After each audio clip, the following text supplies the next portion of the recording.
Pelakon dan aktivis kemanusiaan Ardel Ariana mendakwa dirinya pernah menerima ugutan sebaik pulang daripada menjayakan misi kemanusiaan bersama Global Sumut Flotilla baru-baru ini. Namun jauh daripada berundur, Ardel tetap nekat meneruskan perjuangan suara rakyat Palestin meskipun ada pihak yang cuba menakut-nakutkannya. Tak kisahlah orang nak komen, orang nak ugut. Ada sampai dia call manager saya. Saya nak upah RM5,000 untuk tahu lokesen saya sahaja.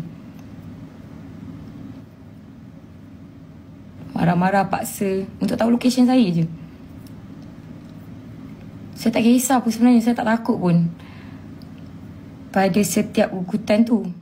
Dalam sesi yang sama, Ardel turut menjelaskan perkembangan terkini dirinya selepas memilih untuk menyepi seketika sebaik kembali ke tanah air pada 7 Oktober lalu. Dalam perkembangan lain, Ardel berkata buat masa ini dia belum bersedia untuk berkongsi pengalaman sepenuhnya mengenai pelayaran misi kemanusiaan berkenaan.